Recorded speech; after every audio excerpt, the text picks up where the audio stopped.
AI is a really hot topic right now. It's very controversial, very love it or leave it. While some of the bugs are still getting worked out, it can be a really helpful tool for travelers, especially RVers. Yes, even if you're not tech savvy, and even if you're just using free tools. In today's video, I'll go into a few different ways that I use AI regularly to enhance our travel experiences. So the first major category I find a lot of utility in is using AI as a virtual tour guide, or basically like talking to one of the locals. So what do I mean by this?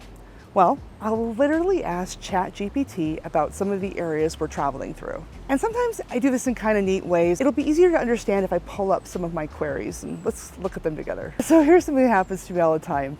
I'm on a road trip, Justin and I are going, and we see something on the side of the road and we're curious about it, but we have no real way of knowing what it is, but somebody from the area would know at a glance. So here's an example. Something I literally put into ChatGPT while we were driving through Arizona.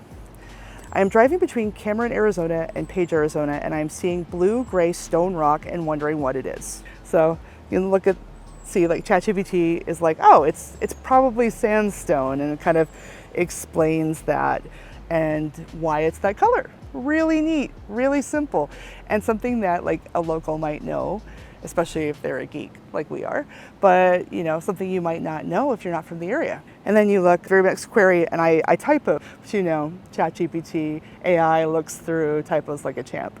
But I said, what are the orange flowers I am seeing on the roadside? That's at least what I was trying to say. And ChatGPT tells me that it's likely Indian paintbrush, and it talks a little bit more about it. And if I have more questions, I can go and I can follow up on Google. So that's one use case. Here's another one, just kind of another local thing. We're in Nevada, just crossing the border on I-15 from Arizona, headed south towards Vegas. Saw a V on the mountainside. What does it stand for? Again, this is the kind of thing you're traveling, you'd be like, what is that thing? And the nice thing about AI is you can just describe it like you describe it to a person from the area, and it'll follow you like a champ. It's not as fiddly as Google. So here's what ChatGPT says. The V you saw on the mountainside likely stands for Virgin Valley High School, located in Mesquite, Nevada. And it kind of explains that. You can see I asked it about other places we were traveling because we kept seeing different places with letters on the mountainside in Nevada and Utah especially. So I kept asking it about that. But it's not just these kind of incidental tour guide, side of the road spotting things, although that's really helpful all by itself.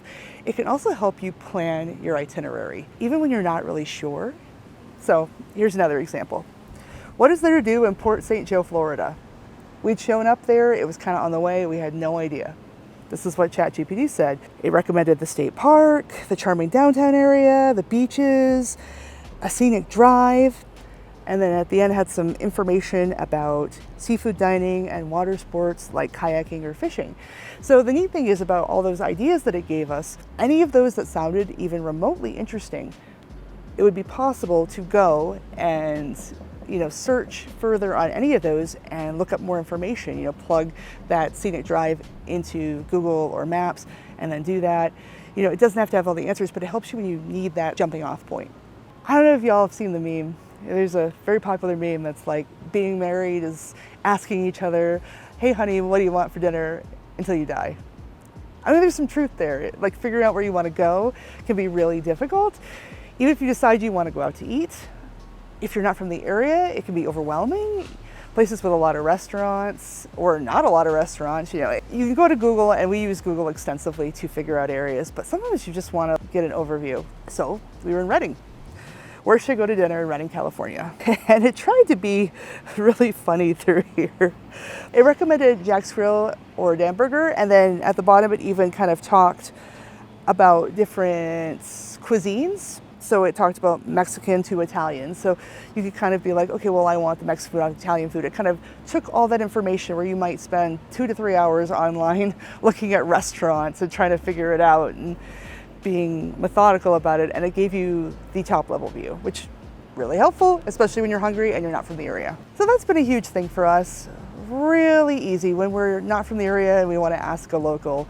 and we just want a starting off point. And that's all free ChatGPT. That's not any premium paid version. That is right out of the box. The second big way that we have found AI to be extremely helpful is an app that I use all the time, and it's called Picture This.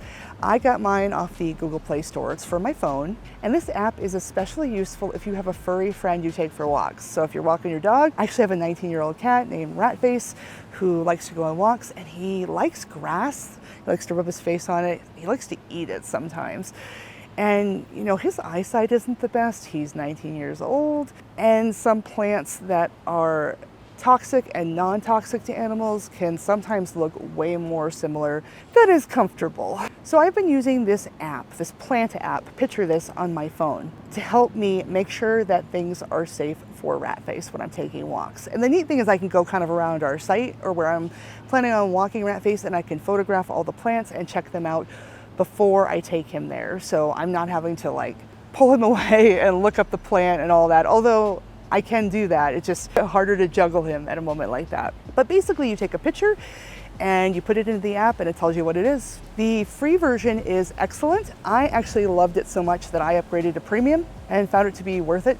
I like all the extra features, but the free version is excellent for helping you to identify the non-toxic, toxic plants, or just, you know, again, hey, what is that plant? I'm curious. And not only does it identify the plants, it can also identify the plant health. So if it has a disease or is underwatered or something, it will tell you that that plant is sick and what's wrong with it, which can be really helpful if you're a gardener. It'll tell you what you're doing wrong with your plants. And there's also a lot of other miscellaneous information that I appreciate as a geek. So it will also tell you which regions the plant is native to or whether it was introduced. And it'll also tell you any cultural or symbolic significance of the plant. And sometimes it'll even like take a passage from literature or a poem that the plant is in, and it'll have it there, which is really, really interesting. It's so cool. So I highly recommend that. But yeah, I am very techie, as is Justin, and I'm always on the lookout for good tech and ways to make our travel life and our life in general both easier and more interesting. And those are what we've come up with so far. I'm going to be working on some more as we go. Both are free. Anyway, it's been great talking to you. Thanks for watching, and I'll see you in the next video.